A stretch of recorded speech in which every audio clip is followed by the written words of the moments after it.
Many homebuyers are searching for homes all wrong. You see, what most people think they should do is jump on Zillow, enter in a purchase price, maybe a few bedroom and bathroom counts, and just start searching all over the map. But what this causes many people to do is take no action because they don't have the clarity that they need around what they're actually looking for. So in this video, I'm not only going to break down how you should properly be searching for a home, but I'm also going to show you a real life scenario of searching for a home for me and my personal family. All right, let's break down how all of this should work. When you're going to search for a home, the first thing that you need is financial clarity. Financial clarity allows you to better understand where you are personally at in your unique situation. Within financial clarity, this is not just answering one question, this is actually answering several. You see, what you're going to be able to understand in this is how much you can comfortably afford realistically for a mortgage. This is basing it more off of the monthly payment that you want instead of the amount of house that you're interested in purchasing. The reason is because many people focus on purchase price, but what they fail to realize is the price that they may be willing to pay for a home is not going to be the payment that they're probably comfortable or looking to be able to pay. So what you want to do is reverse engineer and identify exactly what payment you're looking for. The next thing that you're going to do in your financial clarity is you're going to be able to now identify what that payment equates to with the purchase price. This is going to allow you to see the max purchase price that you should be at based on the monthly payment that you were looking for in the first question that we answered. The next part of financial clarity is going to be how much are you comfortable bringing to the table for this home purchase. This would be identifying the amount you're comfortable paying for closing costs, the down payment depending on the loan that you're doing, and also moving expenses, so that way you have a better understanding of just what to expect from the time that you transition from your current living situation to your future one. All of these things encompass your financial clarity, which means a good mortgage broker should not just be telling you the price that you could pay, but also the payment that you're comfortable with. The next thing that you need to do is identify the search and offer readiness. Searching and offering are two very different things. Many people like to browse and look for homes even though they're not ready to buy them. This is what's also kind of known as window shopping. And I think we all do it. I do the same thing as well. So I'm not here to point fingers, but what you want to identify after the pre-approval amount or just after the budget that you set for yourself is, am I emotionally ready to make an offer right now? The next thing is, do I know how to recognize a good deal based off of price, condition, and the days on market? And next, am I willing to walk away if the numbers don't make sense? And the last part in this section is, do I have a realtor or team that I trust to guide me through the process? Once you're ready to actually start that search,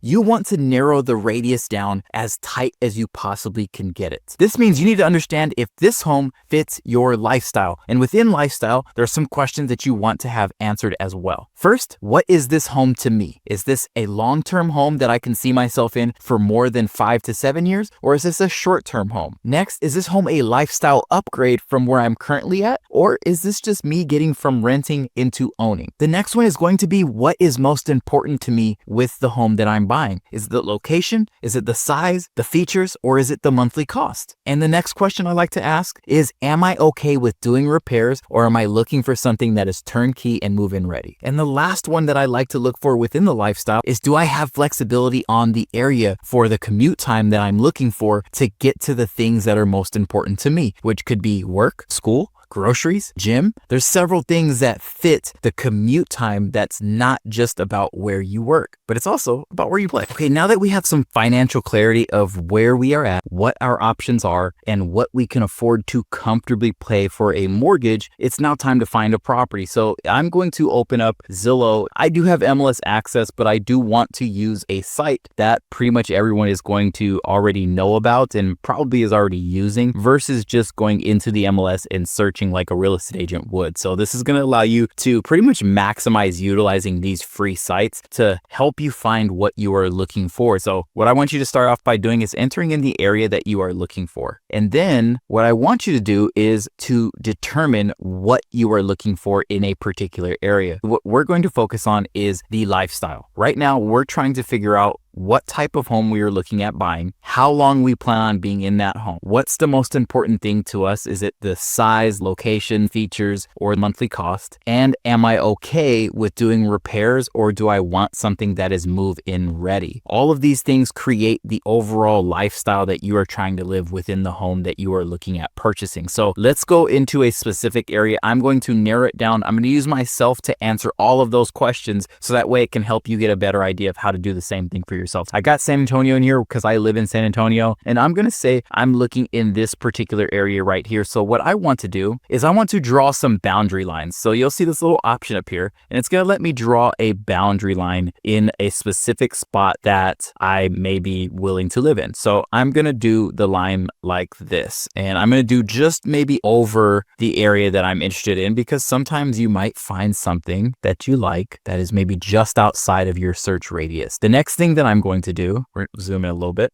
is I'm going to set my price. Now remember, the price we're looking to pay or purchase this house for, it's based on payment. It's not just based on what we're pre-approved for. So in my situation, I'm saying, you know what? Based on the payment that I want to make, my max purchase price is $450, but I may be approved for $600,000. The number I should be looking for is $450, not $600,000. Now what I am going to do though is I'm not just going to set the parameters. See, if I just click 450, it kind of gives you numbers here, but you can actually type in a number. I'm going to go just above my budget because there may be something that is slightly above the 450 mark that I could potentially negotiate on. So I want to give myself that option as well. So I'm going to hit apply there. The next thing I'm going to do is I'm going to set my bedroom and bathroom count. So for myself, if I'm the person doing this, I'm thinking about where I'm at currently in my life, my family. I'm married. I have a 3-year-old and a baby on the way that's due pretty much almost any minute now. So I'm thinking about having bedrooms for at least the 4 of us. But I also have family that comes and visits, my parents, my in-laws. I want to be able to have a space or a room for them to be able to stay with us. So that just became a 4-bedroom home very, very quickly. But guess what? I also want to have an office. So I want to have a space where I can work as well. So these are things that I keep in mind and I tell people to think about when they're looking at purchasing a home and setting specific parameters, not just searching based on size and looking at everything under the sun.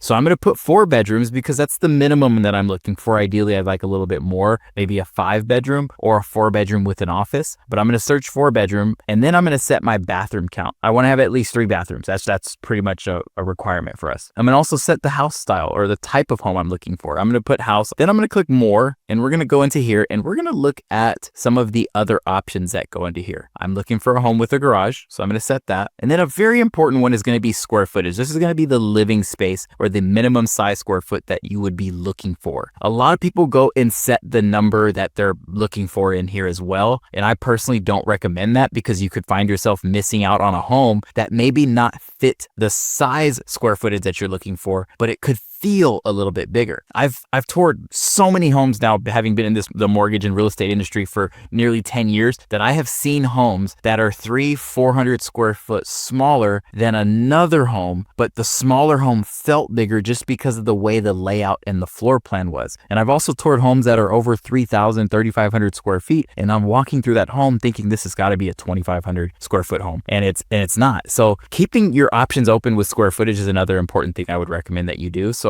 if I want 2,500 square feet, I'm going to go to 2,250 is what my baseline will be here. Other than that, I'm pretty much good to go from this point. I guess I can also hide 55 older communities because I'm not over 55, so that's not even an option for us. And we're going to go ahead and hit apply. So our search radius just became down to 51 homes. And now as I'm going through these homes, what I'm going to do is I'm going to start searching for specific images. The images that I like to personally avoid initially are going to be the ones that start off with the first image being like this one here. It's showing me the living room. I'm not a huge fan of that because I feel like if you start off by showing me just a nice room, you have something to hide if you can't show me the front of the home. So I personally skip those. It's not to say I wouldn't click on this and then I'd be like, hey, you know what? I actually really like this house. But I just feel like the way the first image it presents determines the type of real estate agent and seller that I'm dealing with.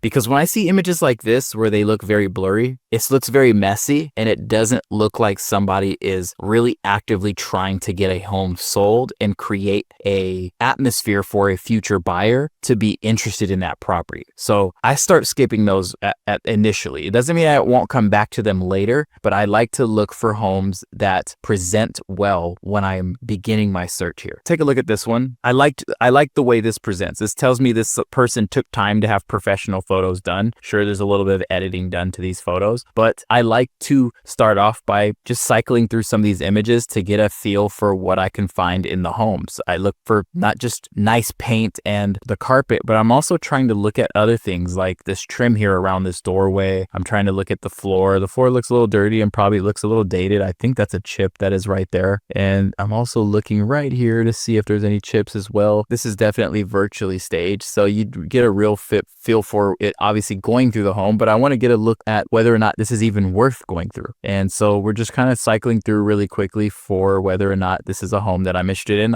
There's our little bit more open concept kitchen, I guess you can say. I'm not in love with this back door. It looks like it's seen better days. So you get the idea with the images here. But what I'm also going to do is I want to go and look at, back to listing. I want to go and look at what this home is sized at. So we're at 2,700 square feet. I wanted 25, so that's perfect. We're at 4 bedrooms. I wanted 4 plus an office. So maybe we'll see an office in here, but let's go back and it might tell us more details down below. It's priced at $157 per square foot. And I'm also going to take a look to see how long this home has been on the market as well. This has been on the market for 48 days, so a month and a half. Let's look and see the layout of this home. So we got 4 bedrooms, 3 bathrooms, 2 full and 1 half. I'm also going to come into, we see the year built. It tells us who the builder was.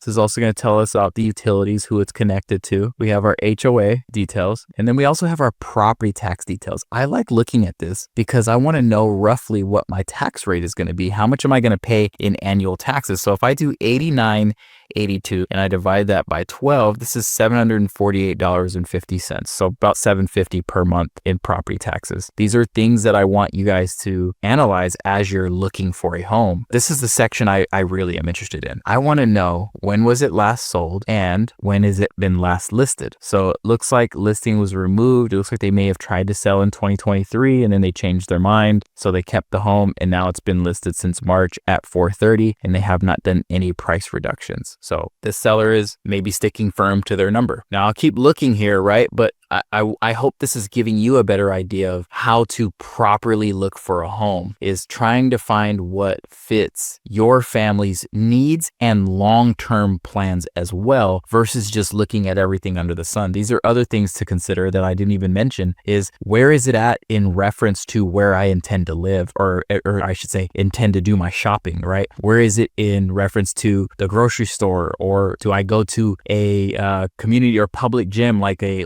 Gold's Gym or a Lifetime or 24-Hour Fitness or LA Fitness? Where is it compared to that, right? But if I have a gym membership, or am I going to build a home gym? Where is it compared to my kids' school? And if I'm going to move schools, what is that school system like in that particular area? Maybe I should go do a tour of that area, of the area's school system, to get a better idea of kind of where my kids are going to be. Those are questions that I think you guys should ask yourself as you're going through the process of searching for a home, and not rushing or just going and looking at everything, but really narrowing it down to a specific area and a specific radius to help you find what you're looking for. So there you have it. That is how I like to personally search for homes, and what I found to be the easiest way to find what I'm looking for in the area that I'm looking at as well. If this video was valuable to you, do me a favor, hit the like button down below. And if you haven't already, hit the subscribe button. It helps me out a ton and it allows the video to get shared to more people just like you who need to hear this information. The last thing I want to leave you with is the most important thing, and that's Jesus loves you and he paid the ultimate price for your life. So if you turn to him, trust in him, and believe in him, he has a beautiful plan and purpose for you. I'll see you in the next one.